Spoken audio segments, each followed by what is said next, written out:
Doja të përmend shumë pak. Jam shumë e sigurt që ju i dini gjitha planet e biznesit, sepse me sa kam kuptuar shumica nga ju nuk jeni në vitin e parë të biznesit. Por, siç e përmenda, gjithmonë ka një plan biznesi.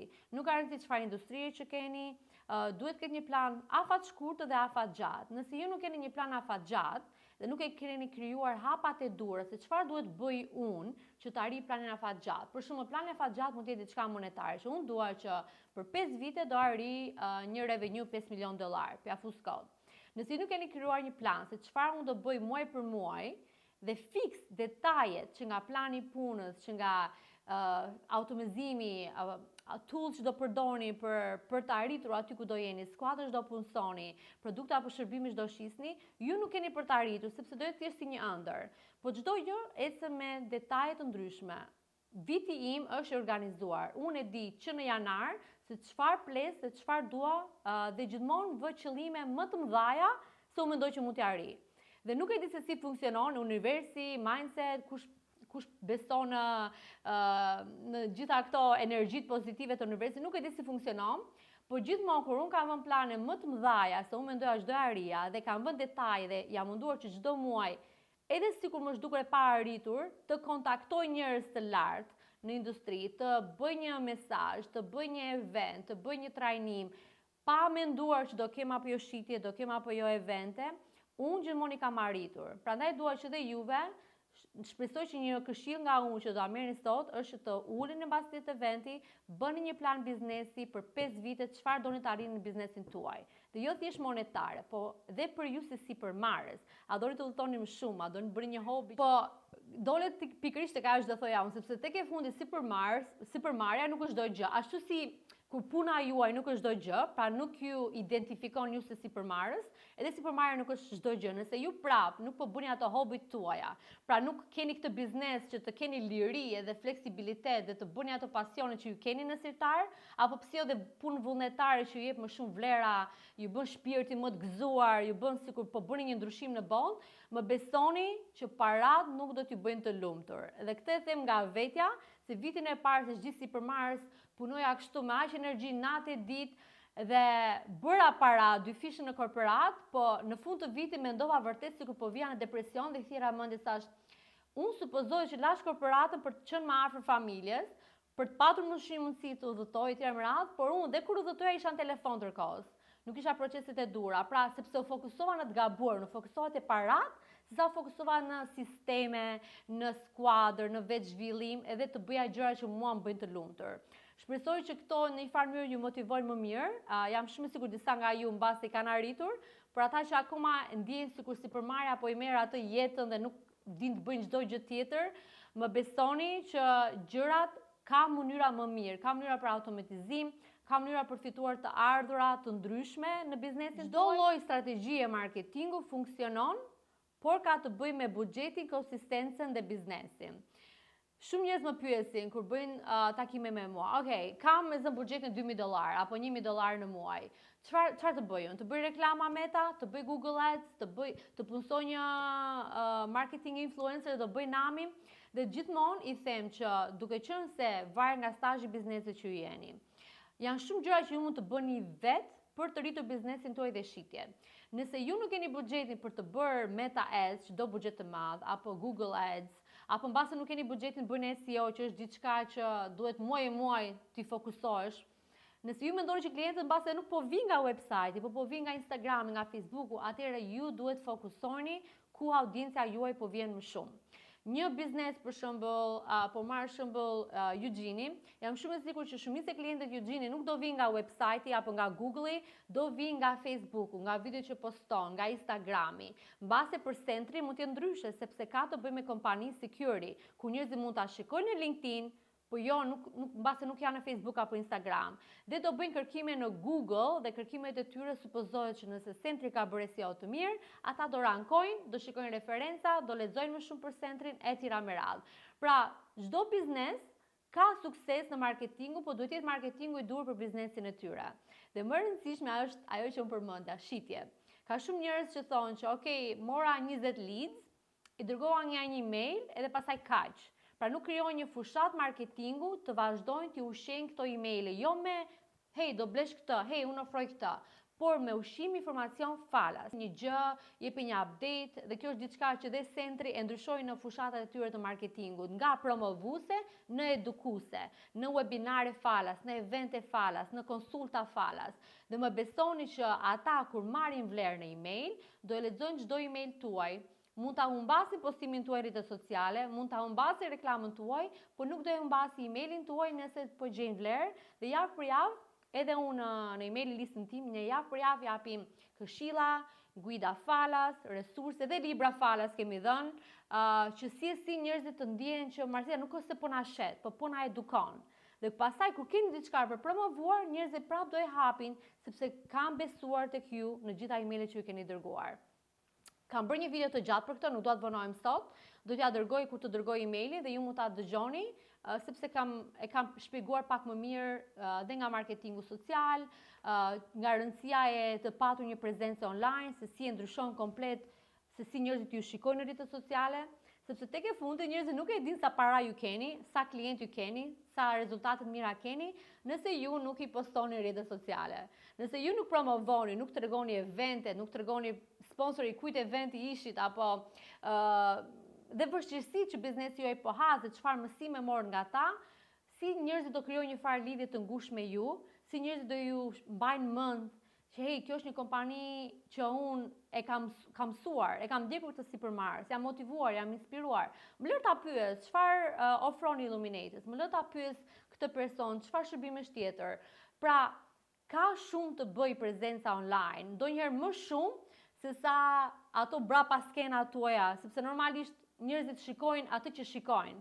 Dhe nëse ti nuk e ndan me neve, si ne mund ta kuptojmë që ti je një kompani që vërtet je në rritje, ke një skuadër të mrekullueshme, apo siç that Rita që ka një zyrë. Unë kam qenë në zyrat e centrit në Kosovë, janë vërtet shumë bukura, më ka pëlqyer mënyra se si ishte shumë casual, pra më duk sikur isha në një nga zyrat e Google.